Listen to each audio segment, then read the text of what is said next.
അസ്സലാമലൈക്കും, welcome to my YouTube channel. ഒരു മിസ്സായി ഫീഡ് ചെയ്യണല്ലോ. ഈ ഫീഡ് ചെയ്യുന്ന സമയത്ത് കുട്ടി എങ്ങനെയും സക്ക് ചെയ്യുന്നില്ല, അതായത് കുട്ടി പാല് കുടിക്കുന്നില്ല. അപ്പോൾ ഒരുപാട് ശ്രമിച്ച് ഈ കുട്ടി പാല് കുടിക്കാൻ വേണ്ടി പല രീതിയിൽ നേഴ്സും നമ്മളെ ഉമ്മ നമ്മളെ കുറേ റിലേറ്റീവ്സും കാര്യങ്ങളൊക്കെ ഉണ്ടല്ലേ, അപ്പം അവരും ഒക്കെ ശ്രമിച്ചിട്ട് ഈ കുട്ടി പാല് കുടിക്കുന്നില്ല. ഒന്നാമത് 7 days ഞാൻ ബെഡഡായിരുന്നു. അപ്പോൾ കിടന്നിട്ട് പാല് പീനിട്ടൊക്കെയാണ് കുട്ടിക്ക് കൊടുത്തിരുന്നത്. അപ്പോൾ വീട്ടിലെത്തിയിട്ടും ഇതേ ഒരു അവസ്ഥ തന്നെ തുടരുകയായിരുന്നു. അപ്പം മനക്കെന്ന് വെച്ചാൽ പാലും കുടിക്കുന്നില്ല, കുട്ടിക്ക് ബയലാട്രൽ ക്ലബ് ഫൂട്ടും പിന്നെന്തോ പ്രശ്നമുണ്ടോന്നും 10 ദിവസം കഴിയുമ്പോൾ മനസ്സിലായി. അപ്പം എല്ലാം കൂടി ഞാനൊരു അവസ്ഥയിലേക്ക് ഞാൻ പോയത് വെച്ചാൽ ഒരു ഔട്ട് ഓഫ് വേൾഡ് എന്ന് തന്നെ പറയാം. കാരണം ആ രീതിയിലാണ് ഞാൻ ഉണ്ടായിരുന്നത്. സത്യം പറഞ്ഞാൽ എനിക്ക് അത് പറയുമ്പോൾ തന്നെ എനിക്ക് ഭയങ്കര സങ്കടമാണ്. വെച്ചാൽ എന്തായിരുന്നു ഞാനന്ന് ഈ വെച്ചാൽ റിയാലിറ്റിയിലേക്ക് വന്നിട്ട് കുറച്ച് കാലമായിട്ടു. അപ്പോൾ എന്തായിരുന്നു ഞാൻ, ഏത് സ്റ്റേജിലായിരുന്നു ഞാൻ എന്നെല്ലാം എനിക്ക് ഇപ്പോൾ കുറച്ച് കാലമായിട്ടാണ് മനസ്സിലായത്. അപ്പോൾ എന്ന് വെച്ചാൽ എല്ലാം കൂടി ബ്രേക്ക് ഡൗൺ ആയി ഫുള്ള് ഒരു ശൂന്യാവസ്ഥയിലേക്ക് എത്തി. അപ്പം അങ്ങനെ മോള് പാല് കുടിക്കുന്നില്ല. അപ്പം ഏകദേശം ഞാൻ ഇലക്ട്രിക് പമ്പ്, അതായത് നമ്മൾ 2 ടൈപ്പ് ഓഫ് ഉള്ളത്, ഒന്ന് മാനുവലും ഒന്ന് ഇലക്ട്രിക് ആയിട്ടുള്ളതുമാണ്. അപ്പം മാനുവലി കുറച്ചും കൂടി നമുക്ക് ബുദ്ധിമുട്ടാണ്. ഇപ്പം പലരും മാനുവലി യൂസ് ചെയ്യുന്ന ആളുടെ ഒന്നാമത് നമുക്ക് ഈ ഡെലിവറിയും കാര്യങ്ങളെല്ലാം കഴിഞ്ഞിട്ട് ഈ മാനുവലായിട്ട് നമ്മൾ എടുക്കാൻ ശ്രമിച്ചു കഴിഞ്ഞാൽ അതൊന്നും നടക്കുന്ന കാര്യങ്ങൾ നമ്മൾ പിന്നെ ബ്രസ്റ്റിന് ഫിറ്റ് ചെയ്യുമ്പോൾ അതന്നെ ഓട്ടോമാറ്റിക്കായിട്ട് അത് ഈ പാല് വലിച്ച് കുപ്പിയിലേക്ക് ഫില്ല് ചെയ്യുന്നൊരവസ്ഥ ഇപ്പം എല്ലാവർക്കും അറിയാം. ഇതൊക്കെ എല്ലാവരും ഇപ്പോൾ കാണുന്നത് തന്നെയല്ല.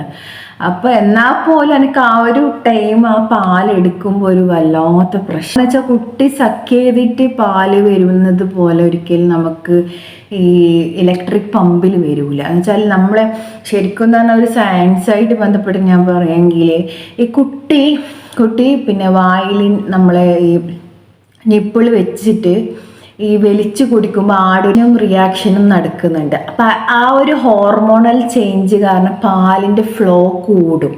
പക്ഷെ അതിന് പകരം നമ്മൾ ഇലക്ട്രിക് പമ്പ് വെച്ച് കഴിഞ്ഞാൽ എന്താവും, വരുമോ? ഇല്ല.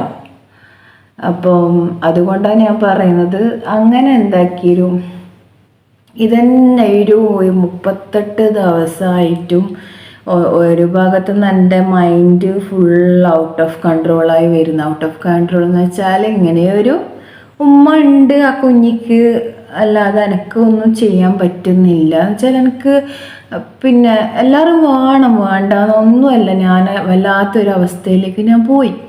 അപ്പം ഞാൻ പോയിട്ടാകുമ്പോൾ വെച്ചാൽ എനിക്ക് പറ്റുന്നില്ല, ഒന്നും ഓവർകം ചെയ്യാൻ പറ്റുന്നില്ല. അങ്ങനെ 38 ദിവസമായ സമയത്ത് നമുക്ക് മനസ്സിലായി കുട്ടി പാല് കുടിക്കാൻ സാധ്യത കുറവ്. ഏകദേശം എല്ലാം നമ്മൾ ഈ ബ്രസ്റ്റിംഗ് പമ്പിൽ കൊടുത്തു കഴിഞ്ഞാലും ഈ പാലിൻ്റെ ഡെഫിസിറ്റ് വരാൻ തുടങ്ങും ഓട്ടോമാറ്റിക്കായിട്ട്. അങ്ങനെ ആണ് പെട്ടെന്ന് എൻ്റെ ഉമ്മ വിളിച്ചിട്ട് പറയുന്നത്, ലാക്ടേഷൻ കൺസൾട്ടൻറ്റ് അറിയുമെന്ന് വെച്ചാൽ അറിയില്ല.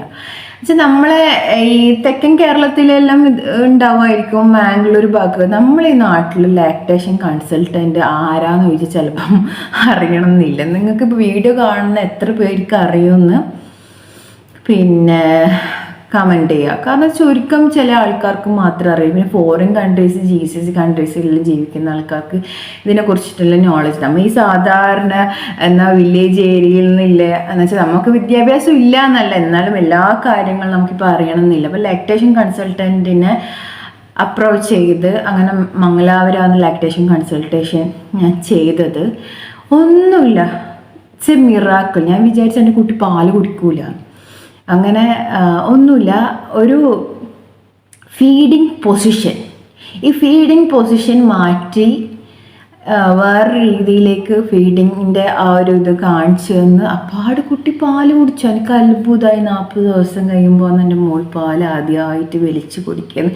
ആ ഒരു ഫീല് എന്ന് വെച്ചാൽ നമ്മൾ ഫസ്റ്റ് ഫീൽ എന്ന് പറഞ്ഞാൽ പ്രഗ്നൻ്റ് ആകുമ്പോൾ ഞാനൊരു ഉമ്മ ആകാൻ പോകുന്നത് വെച്ചാൽ നമ്മളെ വയറ് തൊട്ടിട്ട് എൻ്റെ ഉള്ളിലൊരു ജീവനുണ്ട് എന്നുള്ള ഒരു ഫീലിംഗ് വരും. നെക്സ്റ്റ് ഫീലിംഗ് എപ്പോഴാണ് കുട്ടീനെ കാണുമ്പോൾ തേർഡ് ഫീലിംഗ് ആണ് കുട്ടി പാല് കുടിക്കുമ്പോൾ കരയുമ്പോൾ. ഓട്ടോമാറ്റിക്കായിട്ടെന്ന് വെച്ചാൽ എൻ്റെ കുട്ടി കരയിലോ വല്ല ആക്റ്റീവോ ഒന്നുമല്ല. അപ്പം ഈ പാല് കുടിച്ചിട്ടാകുമ്പോൾ എനിക്ക് സമാധാനമാകാൻ തുടങ്ങി. പക്ഷെ എന്നാലും എനിക്ക് എൻ്റെ മൈൻഡ് വളരെ അപ്സെറ്റും കാര്യങ്ങളും ഒരുപാട് ആ സമയത്ത് എനിക്ക് പ്രശ്നങ്ങൾ ഉണ്ട്. കാരണം ഇതൊക്കെ ഒരു എൻ്റെ തലക്കും മോളെ കാര്യങ്ങളും പിന്നെ എൻ്റെ ഈ പോസ്റ്റ്പാർട്ടം ഡിപ്രഷൻ എല്ലാം കൂടി തലക്ക് കയറിയിട്ടാകുമ്പോൾ ഒരു സ്ത്രീ എന്താവരുത് അതാണ് ഞാൻ ആയത്. ഡൗൺ എന്ന് വെച്ചാൽ ഞാൻ എന്ന് പറഞ്ഞാൽ നല്ല നോർമലി എന്നെ കുറിച്ചിട്ട് ഞാൻ ഒരു നിങ്ങൾ ഇൻട്രൊഡക്ഷൻ നോർമലി ഞാൻ ആക്റ്റീവായുള്ളൊരു പേഴ്സണാണ്, നല്ല ടോക്കറ്റീവായിട്ടുള്ള പേഴ്സണാണ്. അപ്പം അങ്ങനെയുള്ള ഞാൻ പെട്ടെന്നാണ് ഈ ചേഞ്ച് വരുന്നത്. എന്ന് വെച്ചാൽ നിങ്ങൾ വീഡിയോ കണ്ടിട്ടുണ്ടാവുമല്ലേ, ഞാൻ സാധാരണ രീതിയിൽ സ്കൂട്ടി എടുക്കാറുണ്ട്. അപ്പം അത് ഈ സ്കൂട്ടി എടുക്കുന്നതുകൊണ്ട് തന്നെ ഞാൻ ഫുള്ള് പാറി നടന്നൊരു ആളാണ്. അപ്പോൾ അങ്ങനെ പെട്ടെന്ന് ഡിഗ്രി കഴിയുന്നു. എന്നിട്ടാകുമ്പം അപ്പോൾ അവിടെ തന്നെ മാരേജ് ആ ഒരു ഡ്യൂറിങ് പീരീഡിൽ തന്നെ മാരേജ് കഴിയുന്നു, പ്രഗ്നൻ്റ് ആവുന്നു. സ്വാഭാവികമായിട്ട് നമ്മൾ ഡിഗ്രി കഴിയുമ്പോൾ നമുക്ക് എല്ലാവരും അമ്മമാരാവും. ചില എനിക്ക് ഭയങ്കരമായിട്ട് പഠിച്ച് നല്ല ജോലി കാര്യങ്ങളെല്ലാം വേണമെന്ന് ഒരു സൈഡിലുണ്ടെങ്കിലും അതേപോലെ തന്നെ എനിക്കൊരു ഒരു കുട്ടി ഒരു ലൈഫ് വേണമെന്നുള്ളൊരു ആഗ്രഹത്തിൽ രണ്ടും കൂടി നമുക്ക് അതുപോലത്തെ ഒരാളാണെങ്കിൽ നമുക്ക് മുന്നോട്ട് പോകാമെന്നുള്ളൊരു കൺസെപ്റ്റിലാണ് മാരേജ് ചെയ്തത്. അപ്പോൾ അങ്ങനെ നമ്മളെ ജീവിതത്തിലേക്ക് ഒരു പുതിയ അതിഥിയായിട്ട് എൻ്റെ മോള് വരുമ്പം അപ്പോൾ അതിൻ്റെതായ എല്ലാ പ്രശ്നങ്ങളും വന്നപ്പോൾ സാധാരണ ഒരു ഉമ്മ ആവേണ്ട ഞാൻ സ്പെഷ്യൽ ആയിട്ടുള്ളൊരു ഉമ്മയായി മാറി. കുഴപ്പമില്ല, എൻ്റെ മോക്ക് വേണ്ടിയായിരുന്നു. ആദ്യത്തെ കാര്യങ്ങളെല്ലാം ഭയങ്കര പെയിൻഫുള്ളും സ്ട്രഗ്ലിങ്ങും ചലഞ്ചിങ് ഫുള്ളും ഒക്കെ ആയിരുന്നു. ഇൻഷാ അല്ലാഹ് ഇനിയിപ്പോൾ ബാക്കിയുള്ള ടോപ്പിക്സ് നമുക്ക് നാളെ സംസാരിക്കാവുന്നതാണ്. Bye bye.